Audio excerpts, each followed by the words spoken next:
और ऐसी सुंदर लर लटकी हुई है।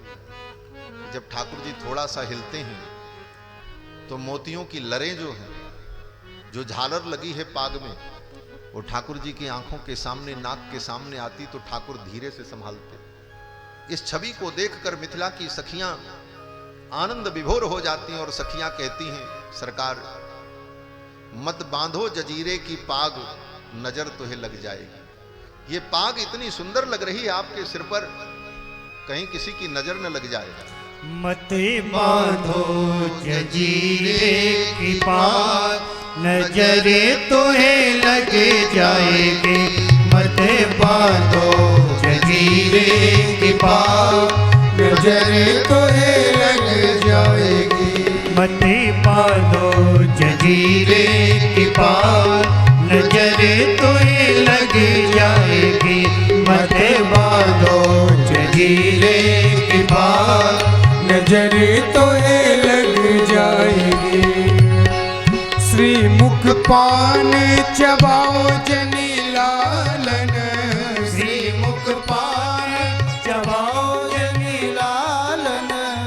दुल्हा सरकार पान खा रहे हैं। आज तक पान कभी नहीं खाए थे राम जी। हाँ। क्यों बोले? अभी तक ब्रह्मचारी थे। ब्रह्मचारी को पान नहीं खाना चाहिए। ब्रह्मचारी को और सन्यासी को और विधवा स्त्री को और रजस्वला स्त्री को तांबूल खाना शास्त्र में निषेध किया गया। यतिश्च ब्रह्मचारी च विधवा च रजस्वला, तत्तेकम मांस तत्तुल्यम मेलनम सूर्यासमम। ब्रह्मचारी अगर पान खा ले तो उसको मांस खाने के बराबर दोष लगता है। इसलिए विवाह के पहले पान खाना यह निषेध है। विवाह में ही दूल्हा पहले दिन पान खाता है जब बारात में जाता है। आज राम जी ने भी पान खाया और पान खाने पर पान की लाली ठाकुर के ओंठ पर जब चढ़ गई, मिथिला की सखियों ने कहा, सरकार ये तो जुल्म हो जाएगा। श्री मुख पान चबाओ जनी लालन, श्री मुख पान चबाओ जनी लालन। केहू प्रेमी आग, प्रेम की लग जाएगी। केहू प्रेमी आग, प्रेम की लग जाएगी। मत बांधो जजीरे की पाग, नजरे तुम्हें लग जाएगी। मत बांधो जजीरे की पाग, नजरे तुम्हें लग जाएगी। नैन में कजरा करो जनी लालन, नैन में कजरा करो जनी लालन। नैन में कजरा करो जनी लालन। नैन में कजरा करो जनी लालन। केहू प्रेमी रे में चोट, नयन पान लग जाएगी। केहू प्रेमी रे में चोट, नयन पान लग जाएगी। मत बांधो जजीरे की पाग, नजरे तुम्हें लग जाएगी।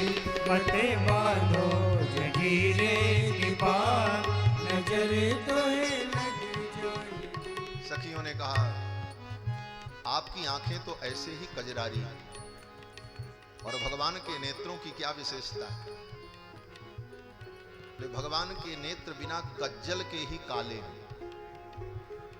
भक्तों ने भगवान के नेत्र का जब वर्णन किया तो कहते हैं कि मोहन के अति नयन नुकीले, मोहन के अति नयन नुकीले, निकसे जात पार हियरा के, सरसीले गर्बीले, ना जानो बेधन अनियत की, तीन लोक ते न्यारी, और ज्यों ज्यों छिदत मिठास हिये में सुख लागत अति भारी। ऐसे नेत्र भगवान। ये ठाकुर आपके नेत्र तो ऐसे ही ये बरछी के समान हैं, और ऊपर से आपने काजल लगा ली। ये तो नेत्रों के धनुष से आप स्नेह के बाण जो चला रहे हैं, ये बाण आपके प्रेमियों के हृदय में बिध जाएंगे। बड़ा रसमय भाव है महाराज सखियों का। सखियों ने भगवान के स्वरूप का वर्णन किया और फिर सखियां कहती हैं ये चारों दुल्हा बड़े अच्छे हैं, लेकिन ये चारों दुल्हा में ये जो बड़ा वाला है ये तो अद्भुत है हमारा। चारों दूल्हा में बड़े का कमाल सखिया, चारों दूल्हा में बड़े का कमाल सखिया। आज मिथिला नगरिया निहाल सखिया, आज मिथिला नगरिया निहाल सखिया। चारों दुल्हा में बड़ी का कमाल सखिया, चारों दुल्हा में बड़ी का कमाल सखिया। आज मिथिला नगरिया निहाल सखिया, आज मिथिला नगरिया निहाल सखिया। माते मणि मोरिया कुंडल सोहे कनवा माते मणि मोरिया कुंडल सोहे कनवा। कार्य कार्य कजरा रे झूले नयनवा, कार्य कार्य कजरा रे झूलनी नयन। लाल लाल चंदन सोहे इनके भाल सखिया, लाल लाल चंदन सोहे इनके बाल सखिया। चारों दूल्हा में बड़े का कमाल सखिया, चारों दूल्हा में बड़े का कमाल सखिया। सावर सावर गोरे गोरे जोड़िया जाले, सावर सावर गोरे गोरे जोड़िया जहाने। अखिया न देखे लीना सुने लीना काने, अखिया न देखे लीना सुने लीना काने। युग युग जोड़ी जिए बेमिसाल सखिया, जुग जुग जोड़ी जिए बेमिसाल सखिया। चारों दूल्हा में बड़े का कमाल सखिया, चारों दूल्हा में बड़े का कमाल सखिया। गगन मगन आज मगन कर दिया, गगन मगन आज मगन रतिया। देख देख दूल्हा के सांवरी सूरतिया, देख देख दूल्हा के सांवरी सूरतिया। लाली वृद्ध नर नारी सब बेहाल सखिया, बाले वृद्ध नर नारी सब बेहाल सखिया। चारों दूल्हा में बड़े का कमाल सखिया, चारों दूल्हा में बड़े का कमाल सखिया। जिनका लागी जो क्या बात। मिथिला की सखियां कहती हैं इस मिथिला का सौभाग्य देखो, क्या सौभाग्य। मिथिला की सखियां कहती हैं जिनके लिए जोगी मुनि महात्मा लोग भजन करते हैं, ये महात्मा क्यों बने, इन्होंने दाढ़ी क्यों बढ़ाई, घर क्यों छोड़ा, बोले इनके लिए। मिथिला की सखियां कहती जिनका लागी जोगी मुनि जप तप कैलन, से ही हमरा मिथिला में पाहुन बन के अइलन। वही मेरे मिथिला में आज पहुना बन करके आए, दुल्हा बन करके आए। और यहां इनका शिष्टाचार क्या होगा, तो सखी कहती आज लोढ़ा से सिकाई बिनकर गाल सकिया। आज लोढ़ा से इनका गाल हम सेकेंगे। जब दूल्हा आता है तो सारी सरहद दूल्हे की आरती उतारती हैं, परछन करती हैं। और हमारे पूरब में परछन कैसे होता है, बोले लोढ़ा लेकर के और मूसर लेकर के। मूसर जानते ना, धान कूटने वाला। तो मूसर और लोढ़ा लेकर और उस मूसर को दूल्हे के मुख पर ऐसे ऐसे घुमा करके उसके गाल में सटाया जाता है। मिथिला की सखियों ने कहा आज इनकी गाल की हम सिकाई करेंगे। जिनका लागी जोगी मूली जब तब कैलन, जिनका लागी जोगी मुनि जप तप कैलन, हमरा में तेला में पाउन बन के अइलन, से हमरा मिथिला में पावन बन के अइलन, हमरा में तेला में पाउन बन के अइलन, से हमरा मिथिला में पावन बन के अइलन। आज लोड़ा से शिकाई कर गाल सकिया, आज लोड़ा से शिकाई कर गाल सकिया, आज लोड़ा से शिकाई कर गाल सकिया, आज लोड़ा से शिकाई बिन कर गाल सकिया, यारो दूल्हा में बड़का कमाल सकिया, चारों दूल्हा में बड़का कमाल सकिया, आज मिथिला नगरिया निहाल सकिया, आज मिथिला नगरिया निहाल सकिया, चारों दूल्हा में बड़का कमाल सकिया, चारों दूल्हा में बड़का कमाल सकिया, चारों दूल्हा में बड़का कमाल सकिया, चारों दूल्हा में बड़का कमाल सकिया। सखियां कहती हैं चारों दुल्हा में बड़का कमाल सखिया। एक बात मैं कहूंगा, संसार के प्राणियों के विवाह में आप लोग जाते हो तो रात के 2 बजे तक जगते हो, तब घर के काम की चिंता नहीं होती। और राम जी की कथा में आज राम जी का विवाह महोत्सव, जो उठ करके गया उससे ज्यादा खराब आदमी तो कोई होगा ही नहीं। संसार के पामर प्राणियों के विवाह में रात भर जगते हो, हैं? क्या बोले वहां चाटने को मिलता है, यहां भी मिलेगा, प्रसाद मिलेगा। राम जी के विवाह का आनंद, जिस विवाह में सम्मिलित होने के लिए स्वर्ग से देवता आए, और ऐसे आनंद को छोड़कर जिंदगी तो ऐसे रहेगी, चलती रहेगी। जिंदगी जब तक रहेगी फुर्सत न होगी काम से, कुछ समय ऐसा निकालो प्रेम कर लो राम हमसे। राम जी का विवाह ऐसा आनंद उत्सव, जो व्यक्ति नीरस होगा, जिसके हृदय में रस नहीं होगा, वही उठ करके जाएगा। हम तो यही समझते हैं। जिसको रस का बोध नहीं होगा, जो इस रस को समझता होगा, वो व्यक्ति नहीं जा सकता।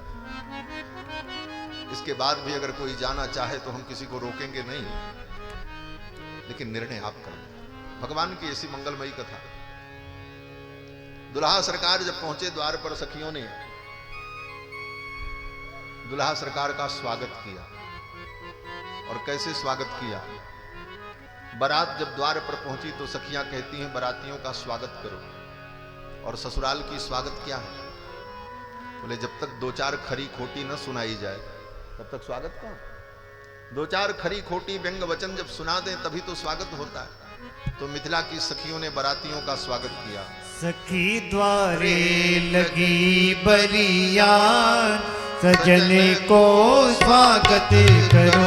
सखी द्वारे लगी बरिया, सजन को स्वागत करो। सखी द्वारे लगी बरिया, सजन को स्वागत करो। सखी द्वारे लगी बरिया, सजन को स्वागत करो। दुई दुल्हा क्यों गोरे दीखत, दोय दुल्हा क्यों गोरे दीखत, दुई क्यों श्यामल गात, सजनी को स्वागत करो। हाँ दुई क्यों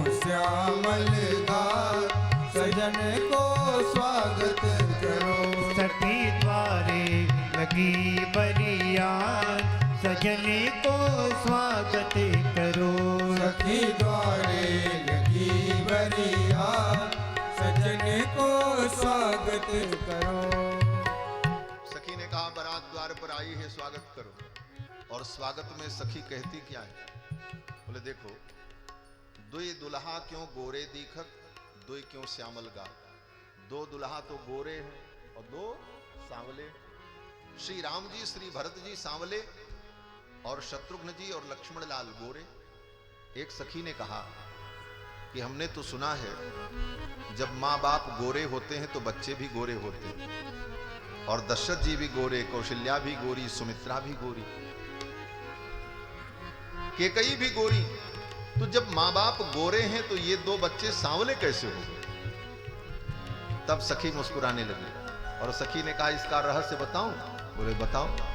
समधिन श्याम रंग रति मानी, समधिन श्याम रंग रति मानी, समधिन श्याम रंग रति मानी, समधिन श्याम रंग रति मानी।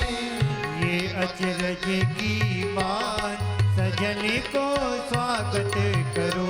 आए अचरज की बात सजन को स्वागत करो। सखी द्वारे लगी बरिया सजन को स्वागत करो। सखी द्वारे लगी बरिया सजन को स्वागत करो। सखी ने कहा समधिन श्याम रंग रतिमानी। जो समधिन है, दूल्हे की माँ, उसको श्याम रंग अच्छा लगता होगा। यही कुछ रहस्य है, नहीं तो ऐसा तो नहीं हो सकता। अब इस व्यंग वचन को सुनकर दशरथ जी महाराज मुस्कुराने लगे। ससुराल की गाली को सुनकर, व्यंग वचन को सुनकर के व्यक्ति मुस्कुरा ही सकता है और कुछ नहीं कर सकता। दशरथ जी महाराज भी मुस्कुराने लगे और दशरथ जी हाथी पर बैठ करके आगे आगे चल रहे थे और उनके बगल में देवराज इंद्र चल रहे थे। देवराज इंद्र सफेद रंग के हाथी पर बैठे थे जिसके 4 दांत थे, और 2 दांत वाले शत्रुंजय नाम के हाथी पर दशरथ जी महाराज विराजमान चल रहे थे। देवराज और अयोध्या के राजा महाराज दशरथ दोनों आगे आगे चल रहे थे। दशरथ जी जब मुस्कुराने लगे तो सखियों ने कहा अब इनको भी 2-4 बातें सुना ही दो। तो सखियों ने दशरथ जी की ओर देखा और कहा समधी जी हाथी पर बैठे, समधी जी हाथी पर बैठे, फिर मूछ पे हाथ सजन को स्वागत करो। हाँ फिर मूछ पे हाथ सजन को स्वागत करो। सखी द्वारे लगी बरिया सजन को स्वागत करो। सखी द्वारे लगी बरिया सजन को स्वागत करो। समधी जी हाथी पर बैठे, समधी जी हाथी पर बैठे, फेरे मूछ पे हाथ। दशरथ जी बार बार अपनी मूछों पर हाथ फेर रहे थे। क्यों? बोले 4-4 बेटों का ब्याह करने जा रहे हैं, समधी की भी शान होती है। बड़े शान से दशरथ जी महाराज बार बार अपनी मूछों पर हाथ फेर रहे थे और मुस्कुरा रहे थे। तो एक सखी ने कहा कितने निर्लज्ज हैं। क्यों? बोले समधिन की करतूत सुनत हैं तबहु नाही लजात। समधिन की करतूत सुन रहे हैं फिर भी इनको लाज नहीं आ रही है। समधिन की करतूत सुनत है, समधिन की करतूत सुनत है, तब हूँ नाही लजात सजन को स्वागत करो। हाँ तब हूँ नाही लजात सजन को स्वागत करो। सखी द्वारे लगी बरिया सजन को स्वागत करो। सखी द्वारे लगी बरिया सजन को स्वागत करो। सखी ने कहा समधिन की करतूत सुनत हैं तबहु नाही लजात।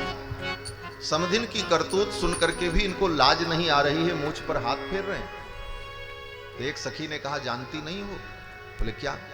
बोले जब अयोध्या से ये चले थे तो अपनी लाज शर्म इन्होंने बेच दिया था अपनी लाज शर्म को इन्होंने गिरवी रख दिया था, इसीलिए इनको लाज नहीं आ रही। लाज शर्म सब बेच कोच के, लाज शर्म सब बेच खोच के, लाज शर्म सब गिरवी रख के, लाज शर्म सब गिरवी रख के, मगही पाने जवाब सजन को स्वागत करो। आम गई पान जवार सजन को स्वागत करो। सखी द्वारे लगी बरिया सजन को स्वागत करो। सखी द्वारे लगी बरिया सजन को स्वागत करो। नारायण के व्यंग बचन सुनी, नारायण के व्यंग भजन सुने, नारायण के व्यंग बचन सुनी, नारायण नारायण के व्यंग भजन सुने। दुल्हा मंद मुस्कान सजन को स्वागत करो। दुल्हा मंद मुस्कान सजन को स्वागत करो। सखी द्वारे लगी बरिया सजन को स्वागत करो। सखी द्वारे लगी बरिया सजन को स्वागत करो। सजन को स्वागत करो। सजन को स्वागत करो। सजन को स्वागत करो। सजन को स्वागत करो। बोलो चारों दुल्हा सरकार की जय जय जय सीताराम। सखियों ने दुल्हा सरकार का स्वागत किया, आरती उतारी, और आरती उतारने के बाद सखियों ने कहा सरकार अब आपकी आरती तो हमने उतार ली, अब आप भी उतर जाओ। बोले कहां से उतर जाओ? बोले ये घोड़े पर बैठ करके जो आप आए हो अब उतरो इससे, क्योंकि आंगन में पैदल चलना है। ये घोड़ा आंगन में नहीं जाएगा, घोड़े से तो यहीं तक आया जाएगा, आगे आपको पैदल चलना है।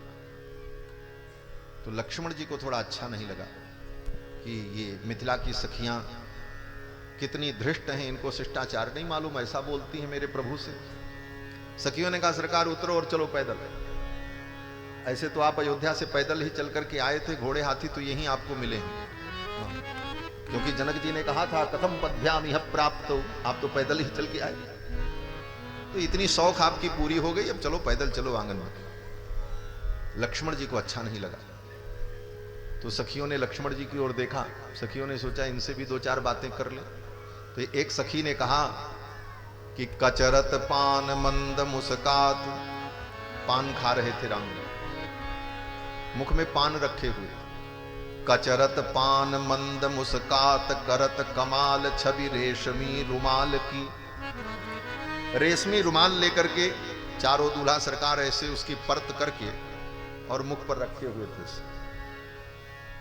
और मुस्कुरा रहे थे, पान खा रहे थे। ये रुमाल क्यों रखे थे? बोले जब पहली बार राम जी ने पान खाया तो एक समस्या उत्पन्न हो गई। बोले क्या समस्या? बोले जो कभी पान न खाया हो और वो व्यक्ति पान खा ले तो थोड़ी भी असावधानी हुई तो दो चार बूंद इधर टपकेगा, दो चार बूंद इधर टपकेगा, फिर कपड़े खराब हो जाएंगे। तो मित्रों ने सलाह दी कि भैया आपने पहली बार पान खाया है, कहीं बोलने में, इशारा करने में, कुछ करने में धोखा न हो जाए तो बेइज्जती हो जाएगी, इसलिए एक रुमाल आप साथ में ले लो और रुमाल को मुंह पे लगाए रखना, अगर कुछ ऐसा लगे तो धीरे से सफाई हो जाएगी। तो दुल्हा सरकार रेशमी रुमाल लेकर के मुंह पर ऐसे रखे घोड़े पर बैठे थे। तो सखियों ने कहा कि कचरत पान मंद मुस्कात करत कमाल छवि रेशमी रुमाल की। उतरी पधारो पग पावणे ललित गति, उपमा बतावे सखी एक एक चाल की। आप यहां से उतरो और उतर करके पैदल आंगन में चलो, तो हम आपके चाल की उपमा बताएंगे, आप कैसे चलते हो। दुल्हा सरकार ने कहा ये चाल देखने की क्या जरूरत है? तो मिथिला की सखियों ने कहा दूल्हे का चाल चलन अगर ठीक नहीं होगा तो ब्याह नहीं होता है। जिसका ब्याह होता है वो किसका होता? बोले जिसका चाल चलन अच्छा हो। तो आपकी चाल चलन अच्छी होगी तो आपका ब्याह होगा। तो राम जी ने कहा, चाल चलन तो पहले देखा जाता है, चाल चलन गुण धर्म गोत्र कुल परिवार, इस पर विचार पहले किया जाता है, और सब विचार करने के बाद तब विवाह तय होता है। अब बारात आ गई दरवाजे पर और आप चाल चलन देखने जा रही हो। सखियों ने कहा, अभी क्या बिगड़ा, अभी ब्याह थोड़ी हुआ, अगर चाल चलन ठीक नहीं होगा तो बारात लौट जाएगी। राम जी तो चक्कर में पड़े। ये मिथिला की सखियां तो बड़ी विचित्र हैं। सखियों ने कहा, सरकार उतर करके आप चलो, हम आपकी चाल देखेंगे कि आप चलते कैसे हो। उतरी पधारो पग पावने ललित गति उपमा बतावे सखी एक एक चाल की। अब लक्ष्मण जी महाराज को थोड़ा रोष आया, तो सखियों ने लक्ष्मण जी की ओर देखा और कहा कि बोलियो विचार न तो होए शिष्टाचार खूब, बोलियो विचार न तो होए शिष्टाचार खूब, लीजिए निहारी झांकी परिछन के थाल की। करी के ख्याल लक्ष्मण लाल सुनो, ना बजई हो यहाँ गाल, ये गली है ससुराल की। ये ससुराल की गली है, आपका घर नहीं है। यहां आप गाल मत बजाइएगा, आप गाल बजाएंगे तो आपका गाल बजाना हम बंद कर देंगे। लक्ष्मण जी ने कहा, क्या करोगे? तो सखियों ने कहा कि ये जो आरती की थाली है इसे आप देख लो। आरती की थाली में एक दीपक जल रहा था, पंचपात्र में जल था, चंदन अक्षत थाली में था, और उसी थाली में एक लोढ़ा रखा हुआ था इतना बड़ा। वो घर में जो मसाला पीसने वाला पत्थर होता है उसी को लोढ़ा बोलते हैं। यहां क्या बोलते हैं? हा? लोढ़ा ही बोलते हैं ना। हाँ, वो लोढ़ा रखा हुआ था। तो लक्ष्मण जी ने देखा, ये आरती जो जल रही है ये तो आरती करने के लिए, चंदन मस्तक पर लगाने के लिए, पंचपात्र में जल है ये आचमन करने के लिए, लेकिन इस लोढ़े का क्या प्रयोजन है? लक्ष्मण जी ने कहा, ये सब तो ठीक है, ये आरती करने के लिए, पंचपात्र जल के लिए, चंदन पूजन के लिए, लेकिन इस लोढ़े का क्या उपयोग है, ये किस लिए? तो सखी ने हंसते हुए कहा, सरकार ये आपके लिए है, ये आप जैसे दूल्हों का गाल बजाना बंद करने के लिए रखा जाता है, ये विधि। सखी ने कहा कि बोलियो विचार न तो होए शिष्टाचार खूब, लीजिए निहारी झांकी परिछन के थाल की। करी के ख्याल लक्ष्मण लाल सुनो, ना बजई हो यहाँ गाल, ये गली है ससुराल की। लक्ष्मण जी ने कहा, क्या करोगी? तो सखी ने कहा कि आरती की बाती में छिपाए लोढ़ा ताती कर। ये आरती की बत्ती जो जल रही है ना, इसी में इस लोढ़ा को हम धीरे धीरे गर्म करेंगे, आपको पता नहीं चलेगा। गीत गाते रहेंगे और इधर उधर की बातें करते हुए लोढ़ा को धीरे धीरे गर्म करेंगे। आरती की बाती में छिपाए लोढ़ा ताती कर, सारी सरहज सब सिकाई करें गाल की। आपके गाल की सिकाई कर देंगे, आपका गाल बजाना बंद हो जाएगा। इसलिए उतरी पधारो पग पावने ललित गति, उपमा बतावे सखी एक एक चाल की। अब उतर करके आप पैदल चलो। भगवान श्री राम ने लक्ष्मण जी की ओर इशारा किया, शांत हो जाए, ये जो कहती हैं उसी में भलाई है। चारों दूल्हा सरकार घोड़े से उतरे और पैदल पैदल आंगन में चल रहे हैं। पग धीरे कैसे दूल्हा करते सखी, पग धीरे कैसे दूल्हा करते सखी, चले धीरे जैसे कोलू के बरते सखी, चले धीरे जैसे कोलू के बरदे सखी।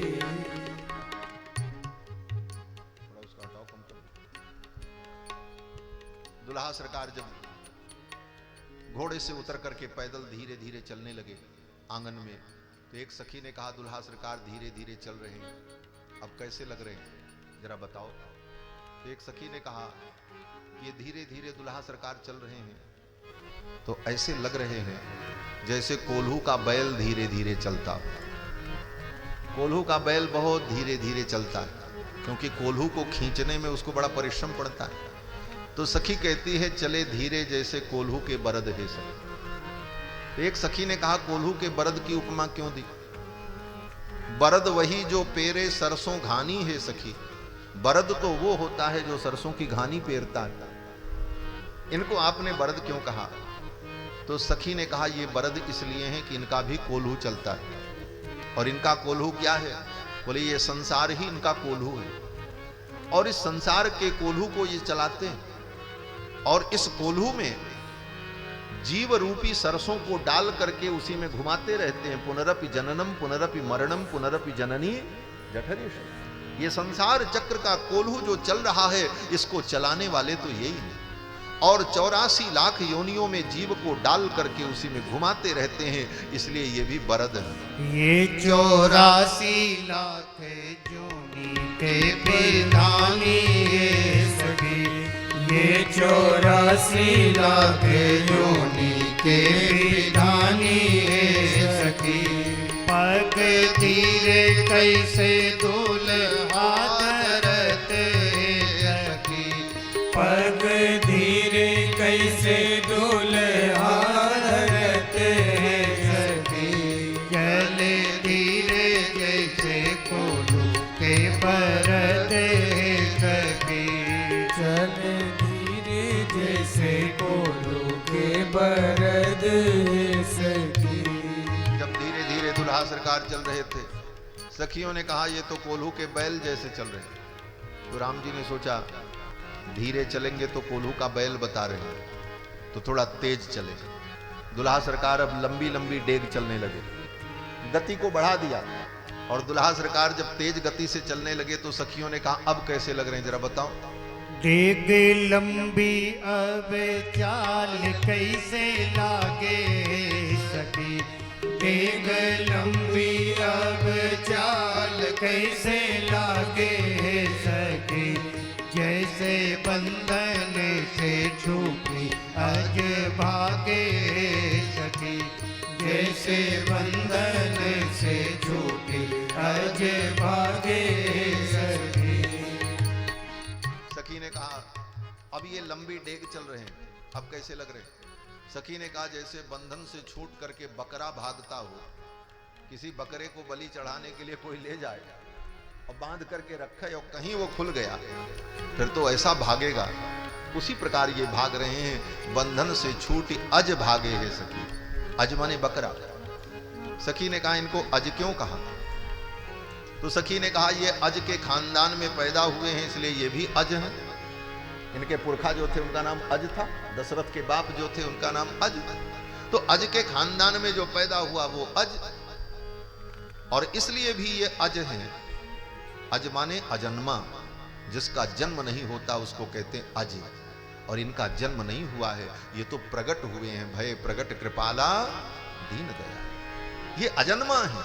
अजायमानो बहुधा विजायते, यही तो वेद कहता है। अजायमानो बहुधा विजायते। ये मिथिला की सखियां साधारण नहीं है, ये पंडिता है महाराज। सब विदेह पद पूर्ण आत्मविद्या के पंडित। जनक जी के यहां जितने लोग हैं सब आत्मविद्या के पंडित हैं। पूरी रामायण पढ़ लेना। रामायण में 3 नगरी का वर्णन है। एक अयोध्या नगरी, दूसरी मिथिला नगरी और तीसरी लंका नगरी। 3 नगरी का वर्णन है, अयोध्या, मिथिला और लंका। अयोध्या में सब अच्छे हैं, अयोध्या में सब अच्छे हैं, लेकिन अयोध्या में भी एक गड़बड़ है। बोले कौन? बोले मंथरा। मंथरा न होती तो राम जी का वनवास होता है। वहां भी एक दुष्टा बैठी है मंथरा। और लंका में, बोले लंका में सब गड़बड़ है, लेकिन वहां भी एक अच्छे हैं। कौन? बोले विभीषण जी। लंका निश्चर निकर निवासा, यहां कहां सज्जन कई वासा। लंका में सब बुरे हैं लेकिन वहां भी एक अच्छे हैं, विभीषण। लेकिन मिथिला नगरी, बोले मिथिला नगरी में सब अच्छे ही अच्छे हैं, वहां कोई बुरा नहीं।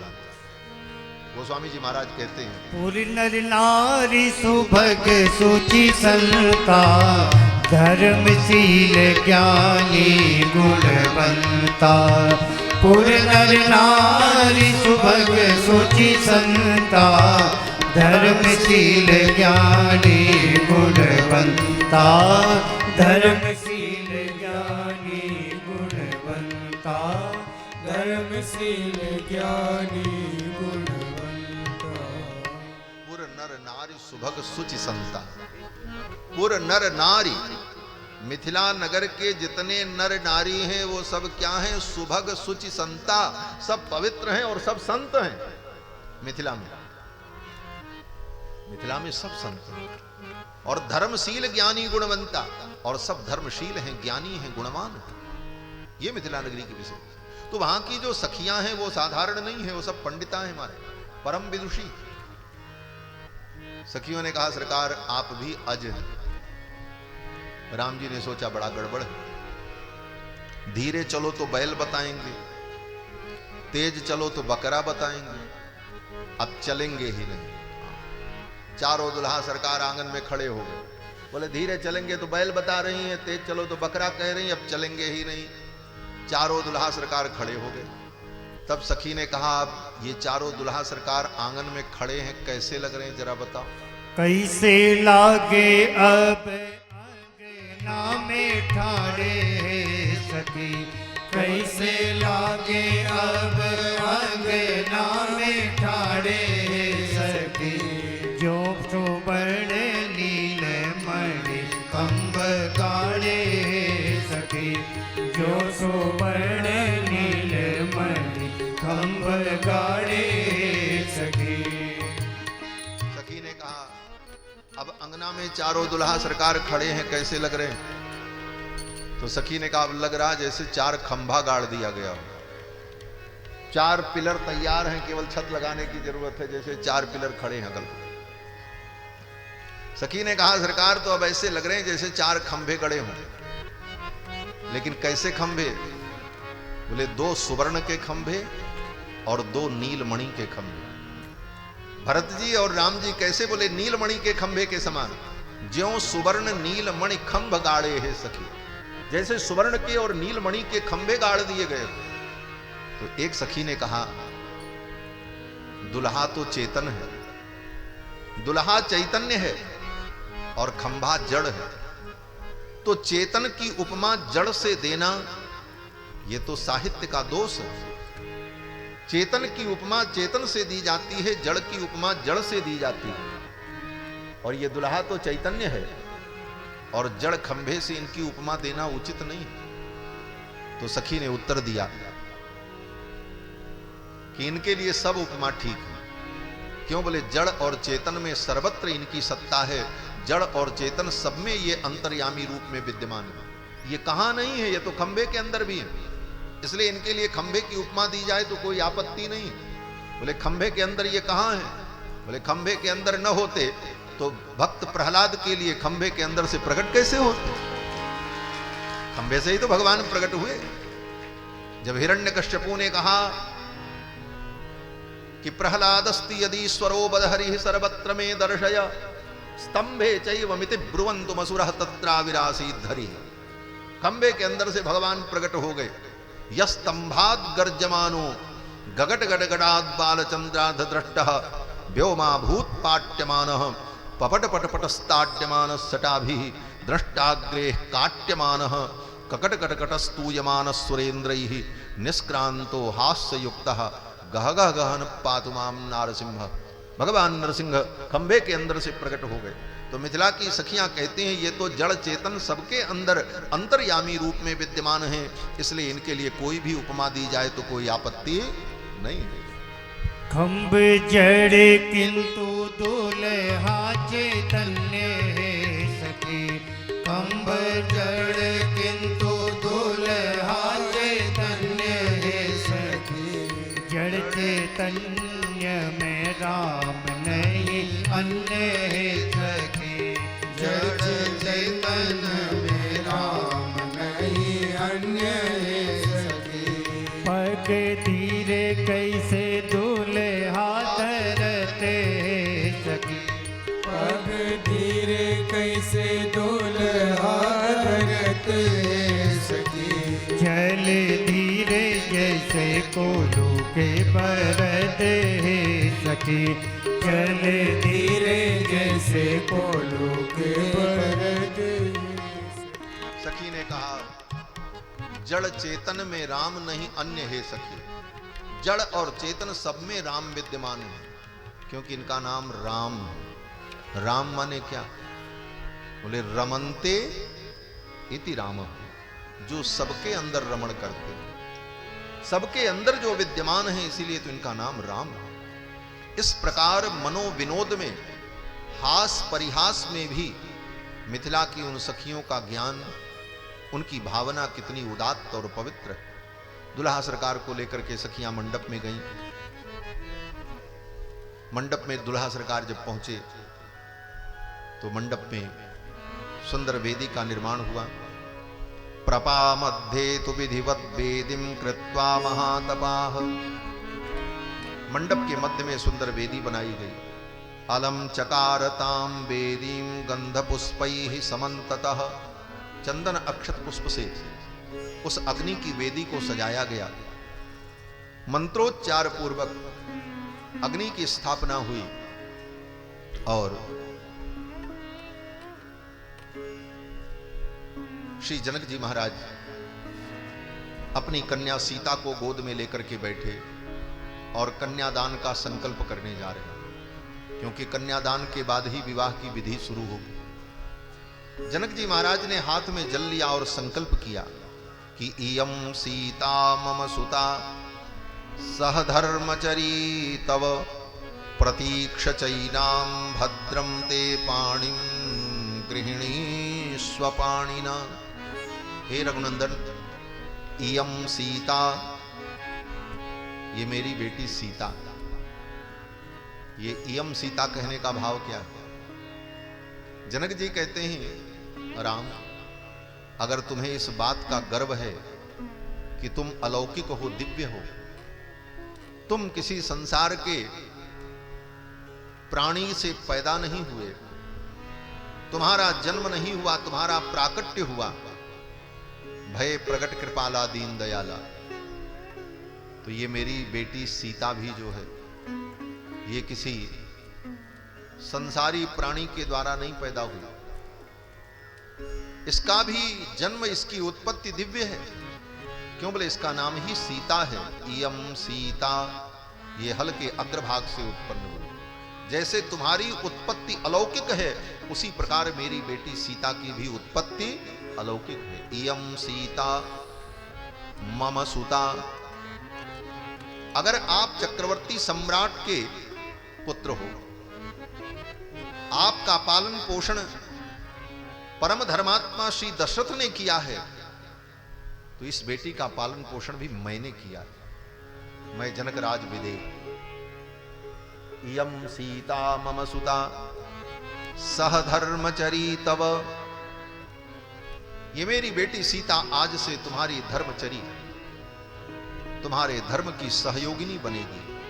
प्रतीक्ष चैनाम भद्रम ते पाणिम गृहिणी स्वपाणिना। मेरी कन्या सीता का पाणी ग्रहण करो। पाणिम गृहिणी स्वपाणिना, अभी तो मेरी सीता का पाणी ग्रहण करो, ये भाव है। जनक जी कहते हैं, इदानीम पाणिम गृहिणी स्व। अभी तो इस मंगल बेला में, विवाह की बेला में मेरी सीता का पाणी ग्रहण करो। लेकिन मेरी ये बेटी सीता बड़ी लाडली है, बड़ी दुलारी है। मैंने इसको बड़े लाड से, बड़े दुलार से पाला है। और गृहस्थ जीवन में बड़े उतार चढ़ाव आते हैं। अगर कभी मेरी बेटी तुमसे नाराज हो जाए, रूठ जाए, किसी कारण से खेद खिन्न हो जाए, तो हे राम, मेरी बेटी सीता का अनादर मत करना। बड़े लाड से, बड़े नखरे से मैंने इसे पाला है। अगर किसी कारण से मेरी बेटी रूठ जाए, नाराज हो जाए, तो हे रघुनंदन, मेरी बेटी को मना लेना, इसका तिरस्कार मत करो। और मनाने पर भी अगर ये न माने, तो हे रघुनंदन, ये प्रेम की मर्यादा है, इसके चरण को छू करके मना लेना। आज तो पाणी ग्रहण करो, लेकिन उस प्रणय की वेला में, प्रेम की वेला में अगर इसके चरण को भी तुम्हें पकड़ना पड़े तो पकड़ लेना। इदानीम पाणिम गृहिणी। ये भाव हमारे आचार्यों का है। कहते हैं इदानीम पाणिम गृहणीस्व, अभी तो पाणी ग्रहण करो, लेकिन उस प्रणय आनंद की वेला में मेरी बेटी अगर नाराज हो जाए तो इसके चरण पकड़ लेना, इसे मना लेना। इतना कहते हुए जनक जी ने इत्युक्त्वा प्राक्षिपत राजा मंत्रपूतम जलम तदा, मंत्रपूतम जलम, मंत्रेण अभिमंत्रितम पूतम जलम संकल्पितम, हाथ में जल लेकर के जो संकल्प किया था जनक जी महाराज ने, वो जल राम जी के हाथ में ऐसे डाल दिया। और ज्यों ही जनक जी ने राम जी के हाथ में वो जल दिया कन्यादान का, उसी समय देवताओं ने दुंदुभी बजाई, बाजे बजे महाराज, और पुष्प की वर्षा होने लगी, जय जयकार होने लगी। बोलो श्री सीताराम चंद्र भगवान की जय। कन्यादान किया जनक जी महाराज ने, चारों तरफ बाजे बजने लगे, परम आनंद हुआ। देवदुंदुभि निर्घोषः पुष्प वर्षो महान भूत, महर्षि वाल्मीकि कहते हैं देवदुंदुभि निर्घोषः, देवताओं ने दुंदुभी बजाई, पुष्प वर्षो महान भूत, ऊपर से पुष्प की वर्षा होने। इसके बाद जनक जी महाराज ने फिर हाथ में जल लिया और संकल्प किया कि लक्ष्मणा गच्छ भद्रम ते उर्मिला मुद्यताम मया, हे लक्ष्मण आगे आओ, मैं उर्मिला का कन्यादान तुम्हें करने जा रहा हूं। ऐसा कह करके संकल्प करके मंत्रपूत जल लक्ष्मण जी के हाथ में दिया, उर्मिला जी का कन्यादान। फिर मांडवी का कन्यादान किया भरत जी को, श्रुत कीर्ति का कन्यादान शत्रुघ्न जी को किया। चारों कन्याओं का दान हुआ। फिर चारों कन्याएं वर के दाहिने भाग में बैठाई गई, दाहिने बगल में चारों बहुएं बैठी, चारों दुल्हा सरकार बैठे। ब्राह्मणों ने वेद मंत्रोच्चार किया और अग्नि में आहुति दी जाने लगी। महाराज, यज्ञ की जितनी आहुतियां हैं विवाह में, राष्ट्रभृत होम, जय होम, ये सारी आहुतियां प्रदान की गईं। और उसके बाद लाजा होम, लाजा होम में सप्तपदी करते हुए वधू आगे चलती है, वर पीछे चलता है, और अग्नि की परिक्रमा करके आकर के अग्नि में लाजा की आहुति, लावा की आहुति प्रदान करते हैं। इसे लाजा होम और अग्नि परिक्रमण कहते हैं। विधिवत अग्नि स्थापन करके होम करके और लाजा होम की विधि प्रारंभ हुई। करी होम विधिवत गांठ जोड़ी, होने लागी बावरी। करी होम विधिवत गांठ जोड़ी, होने लागी बावरी। क्यों करे विनय विदेव कियो, विदेव मूरत सावरी। क्यों करे विनय विदेह कियो, विदेह मूरत सावरी।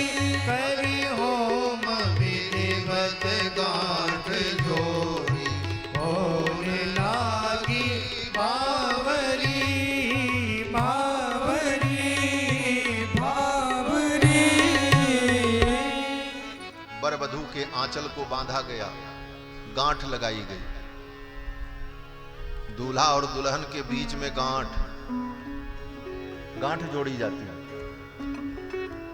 कहते हैं गांठ, दो प्रेमियों के बीच में गांठ पड़ जाए तो प्रेम कमजोर हो जाता है। और गांठ में तो कोई रस ही नहीं होता। गन्ना बहुत मीठा होता है, लेकिन गन्ने के गांठ में रस नहीं होता। और इस विवाह की मंगल बेला में वर वधू के बीच में गांठ, बैठ जाइए। बोलो श्री सीतारामचंद्र भगवान की जय। वर वधू के बीच में गांठ, तो कहते हैं कि दुनिया की किसी गांठ में रस नहीं होता, लेकिन विवाह में जो गठबंधन किया जाता है उस गांठ में बड़ा रस होता है। गांठ गांठ रस होत नहीं, जानत सब संसार।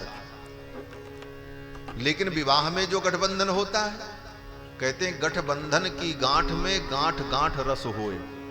गठबंधन की तो गांठ गांठ में रस होता है। सखियों ने दुल्हा सरकार के आंचल को दुल्हन के आंचल में बांधा और चारों दुल्हा चारों दुल्हन परिक्रमा कर रहे हैं। दुल्हन आगे दुल्हा पीछे। और कितनी सुंदर जोड़ी है, सांवर गोर श्याम गौर श्याम, गौर श्याम श्याम गौर, चारों जोड़ा जोड़ी, चार जोड़ी है। और जोड़ी कैसी है बोले, दूल्हा श्याम तो दुल्हन गोरी, और दूल्हा गोरा तो दुल्हन श्याम। राम जी श्याम वर्ण है, जानकी जी गौर वर्णा है। और लक्ष्मण जी बोले लक्ष्मण जी गोरे हैं तो उनकी पत्नी उर्मिला बोले सांवली है। भरत जी सांवले हैं तो भरत जी की पत्नी मांडवी गोरी है। और शत्रुघ्न जी महाराज गोरे हैं तो उनकी पत्नी श्रुति कीर्ति सांवली है। ऐसी सुंदर जोड़ी बनी और चारों दुल्हा परिक्रमा कर रहे हैं। कल्पना करो उस दृश्य का। मणिमय मंडप, अनेक प्रकार के अलंकारों से अलंकृत, देवता आकाश में दर्शन कर रहे हैं। जनकपुर के अयोध्या के लोग बैठे हैं और परब्रह्म परमात्मा सच्चिदानंद चार चार रूपों में अग्नि का परिक्रमण करते हुए इस विवाह लीला का सुख प्रदान कर रहे हैं। चारों दुल्हा दुल्हन देत भंवरिया है, चारों दुल्हा दुल्हन देत भंवरिया है। संग सोहत दुल्हन अगरिया है, संग सोहत दुल्हन अगरिया है। चारों दुल्हा दुल्हन देत भंवरिया है, चारों दुल्हा दुल्हन देत। श्याम गौर गोरे श्याम, चारों जोड़ा जोड़िया, श्याम गौर गोरे श्याम, चारों जोड़ा जोड़िया। हरे हरे होते चहु ओरिया है, आए हरे हरे होते चहु ओरिया है। चारों दुल्हा दुल्हन देत भंवरिया है, चारों दुल्हा दुल्हन देत।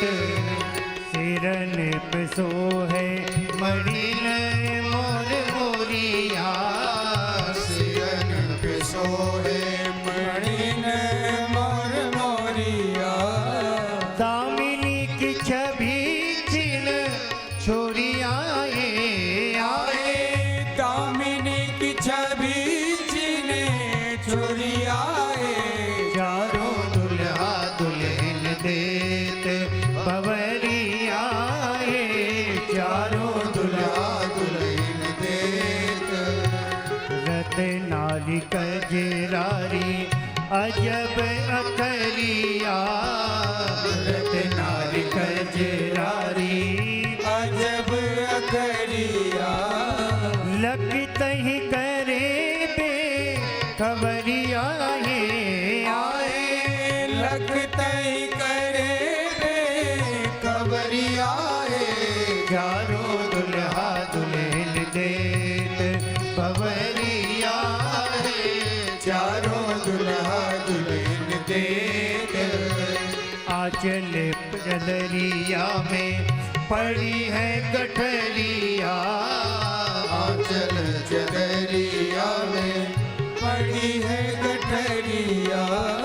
बांधे हैं कि बूटी बस करिया है, आए बांधे हैं कि बूटी बस करिया है। चारों दुल्हा दुल्हन देत भंवरिया है, चारों दुल्हा दुल्हन देत।